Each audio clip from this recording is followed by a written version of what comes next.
汪汪！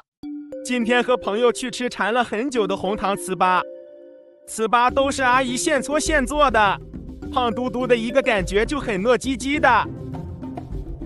油开后先下锅炸成型，接着再放水里煮软就行。阿姨熬的红糖酱香到我了，放了2大勺，谢谢阿姨，哈哈。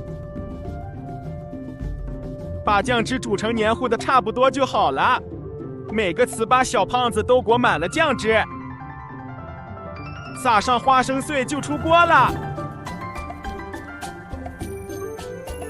挤堆堆的红糖糍粑，有点滑溜溜的不好夹，快进我嘴里。